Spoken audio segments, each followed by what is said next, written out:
Peja Stojakovic was one of the greatest shooters in NBA history.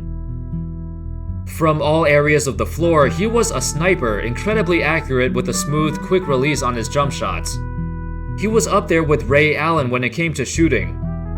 During the 2000s, both of them were at the top of their games, but unlike Allen, nobody really talks about Stojakovic anymore. Even though, in my opinion, Stojakovic would be a perfect fit for this modern era of basketball. How's it going, fellas? My name's Andy, and today we're going to take a look at Peja Stojakovic. How good was he actually, and what kind of playstyle did he have?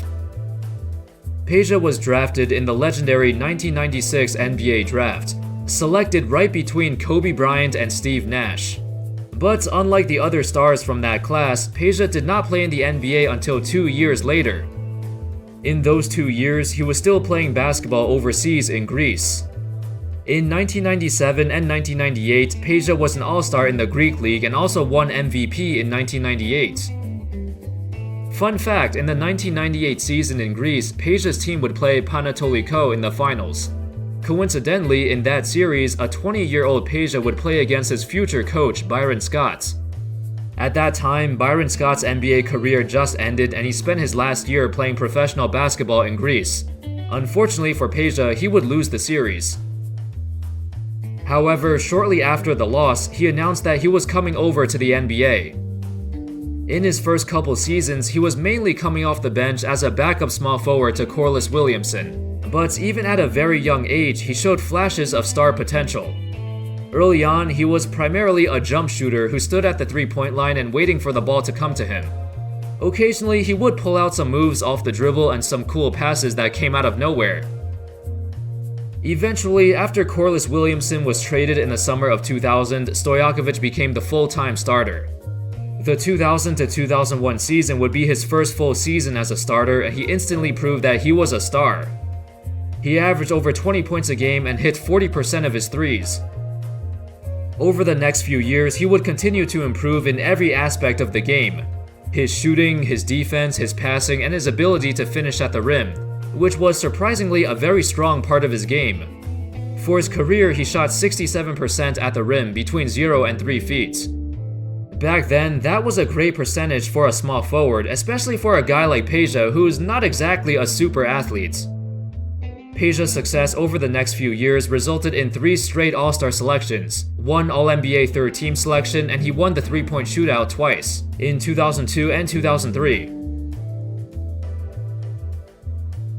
However, despite Peja's incredible play during the regular season, there were many times when he struggled in the playoffs. The most notable instance was in the 2002 Western Conference Finals. This was the series that, maybe the refs were favoring the Lakers a little bit, but what was swept under the rug was Peja's ridiculously bad performance. Yes, I do know Peja just recently came back from injury and he probably was not 100%, but still, he returned for the last 3 games of the series and played horribly. In the closing seconds of the fourth quarter in Game 7, Hedo Turkoglu passed the ball to a wide-open Stojakovic, and he airballed the shots badly, by like 3 feet over the rim.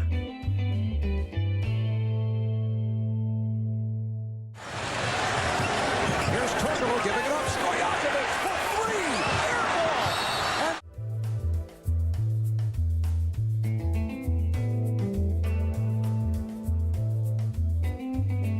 He finished the game with 8 points, shot 3 of 12 from the field, and missed all 6 of his three-pointers. Even if we don't look at the series, there were other times when Peja underperformed when the team needed him the most. 2 years after the series against the Lakers, the Kings would face the Minnesota Timberwolves in the second round of the 2004 playoffs. This year, Peja had the best season of his entire career, averaging a career-high 24 points a game, as he finished second in the entire league in scoring. But in the playoffs, he laid another egg. His scoring and shooting dipped across the board, and in the deciding Game 7 against the Wolves, it was deja vu, or Peja vu. Once again, he capped off an underwhelming Game 7 with 8 points on 3 of 12 shooting in 46 minutes of playing time. The Kings would lose the series, and that was the last chance they had. That was the end of that era, as they would blow up their team after the loss. Although Peja had his difficulties, I don't want to call him a playoff choker. He did have some great playoff series as well. There were a couple reasons for his playoff struggles. The main one was because defenses started to focus on him more. The best player on those Kings was Chris Webber, but just like Peja, he had some injuries. And whenever Webber was injured, Peja became the focus of the other team. It didn't help that Peja himself always seemed to have some nagging injuries whenever the playoffs rolled around. While he was a very versatile scorer, he still had trouble creating his own shot against great defenses. This is what separates great shooters like Peja from a guy like Steph Curry, for example. If the defense shuts down Peja's open looks, he wasn't good enough to consistently create off the dribble and attack the rim. So instead, he had to settle for a lot of difficult contested jumpers. Teams would always focus on preventing shooters from getting open looks, and with the way the Kings' offense worked, everybody was cutting, everybody was making passes and running around trying to get open.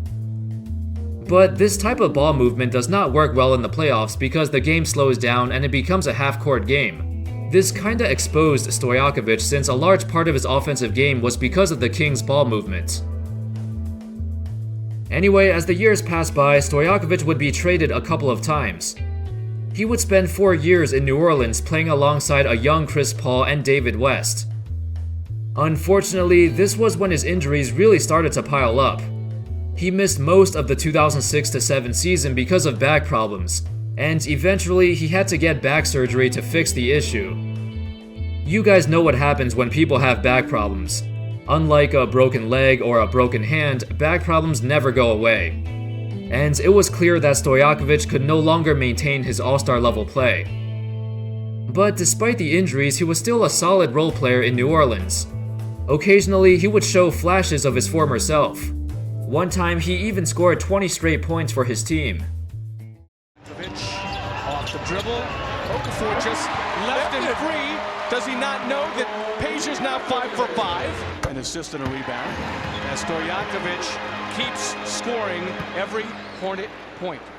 Might be, as you said, Gil, might be a little bit worse than we thought. Peja Stojakovic, late in the shot clock, he has all 20 Hornet points.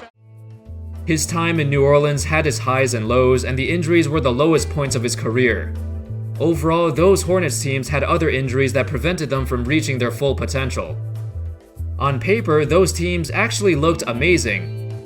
You had Chris Paul, who was very young, but he had the best seasons of his career when he was there. He was an MVP caliber player. You also had David West, who was an all-star. Tyson Chandler was the guy in the middle, and with Peja on the wings, they had a very good team from top to bottom. If it weren't for the injuries, they could have done a lot more than just a second-round exit. To cap off his NBA career, he played a crucial role in helping the Mavericks win their first ever championship. After the 2011 season, Peja felt that his back problems and the soreness in his knees were too much for him to continue playing. He retired right after winning the championship at the age of 33. During that championship run, he stated that, quote, "Being part of this run is something special. Having injury after injury, you don't always have the same strength to work and get back. But patience is the key word. I'm happy everything worked out." So how good was Peja actually? Well, he's hard to evaluate because he's one of those guys whose impact goes way beyond his box score numbers. And even then, his numbers are great too. But it was way more than that. In his prime, the spacing he provided for those Kings teams allowed the entire system to work. That team played like a prototype version of the Warriors, using ball movement and a lot of screens to set up all their plays. With that being said, I'd say in his prime, Peja was probably somewhere between top 10 to top 15 in the league. In my opinion, he also made the greatest pass of all time. You can see it right here.